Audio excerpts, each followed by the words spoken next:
Hi guys, so a lot of people have been reaching out to me lately as the YouTube channel's been growing a little bit, and they've been telling me that they really appreciate my planted tanks and what I'm doing with plants, and they've told me that I've inspired them to try plants, and I think that's really cool because of the benefits that plants give to your tank. They purify the water, they absorb nitrates and ammonia out of the water, making it more stable for fish. They also lock away heavy metals. They store them so they're out the way so they can't affect the fish, and it just makes purer water, and it lowers the need for maintenance in the tank, which resonates well with me. And plus, I tend to like feeding a little heavier than most people with planted tanks, and I also like keeping like slightly bigger fish than most people are keeping a planted tank. All this would create increased maintenance with most styles of planted tanks. However, with dated tanks, the data tank runs as a system that the plants and the soils will absorb all the nutrients that are released from the fish food and lock them away and process them. So it balances the tank in a way that most other planted tanks wouldn't, because we're dosing ferts and stuff like that, so our parameters would be a bit more rocky, whereas in a data tank they're naturally more steadier. When it comes to the first dated low-tech tank I set up, I reached out in a forum and I was asking people how to do it, and I asked what soil you should use, and they said use anything, any type of soil. So me being new to it, I didn't realise, and I went out and I got like the highest nutrient rich compost I could find, put it in, put an inch of it in and capped it with an inch of gravel. And what I found is I got really stubborn algae and cyanobacteria growing on the gravel, and no matter what I did, it was just stubborn. And after a year I just got fed up of constantly having to deal and treat with the cyanobacteria because of the amount of nutrients coming off the substrate. And a couple of the plants I had used wasn't exactly right. I was using like slow growing plants, and it just didn't add up to a very successful tank. But I learned a lot from this tank. I learned that you can't use these high nutrient soils. So what I did with my second tank was I set it up with a much milder substrate, and I used one that would absorb a lot more nutrients out of the water as the wastes were being broken down.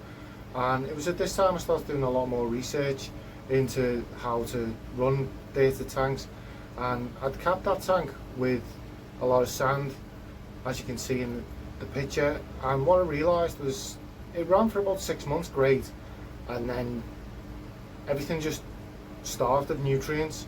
I was trying to feed root tabs into the soil, but nothing I seemed to do would kickstart and grow any more growth with any more nutrients, no matter what I tried to do with the soil. A lot of the sand had compacted, and it just didn't seem to want to get any more nutrients into the plant roots anymore.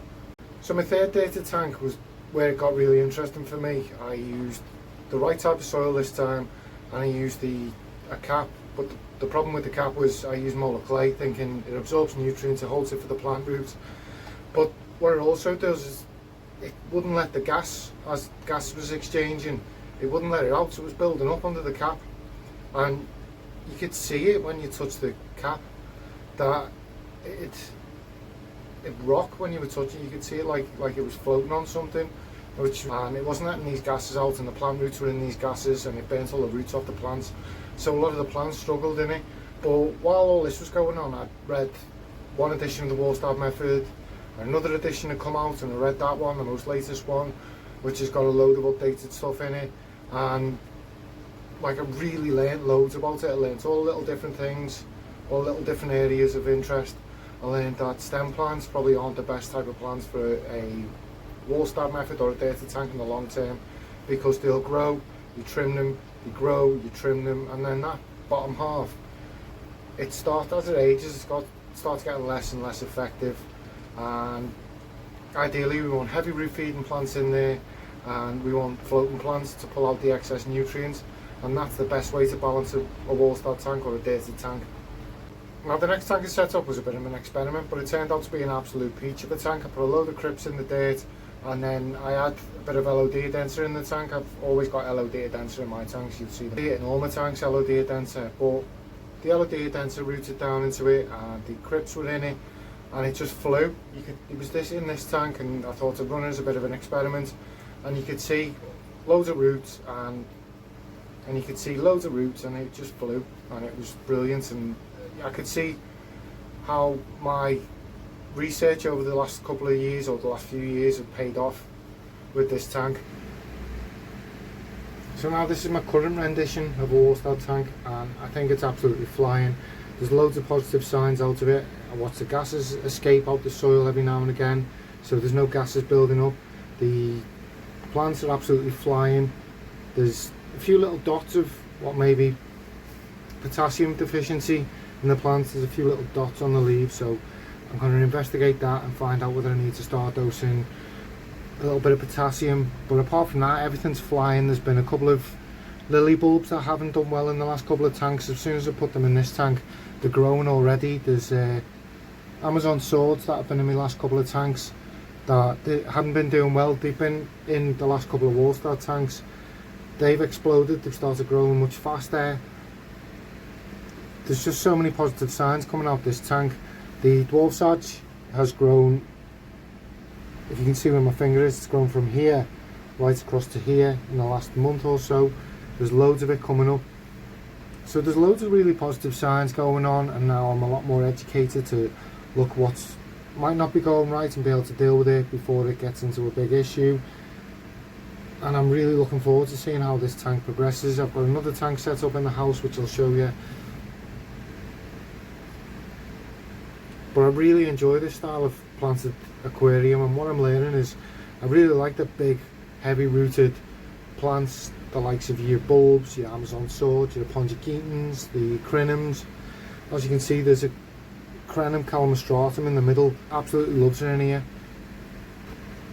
What I'd really be interested in from you is what you find interesting about dated tanks, and what made you click on this video to watch, and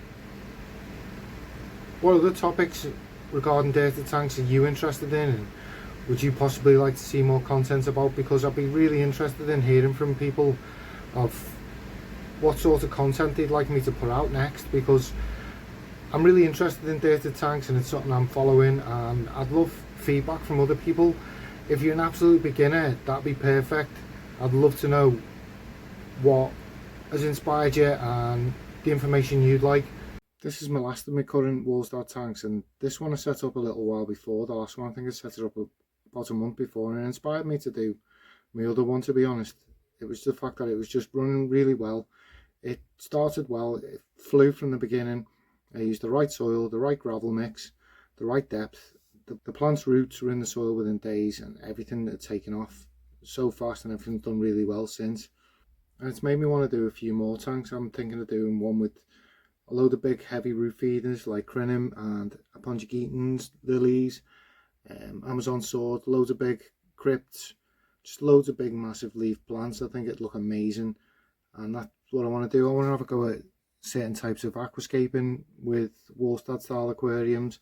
I know of a couple of aquascapers who use dated aquariums, and I was tempted to have a go with that too.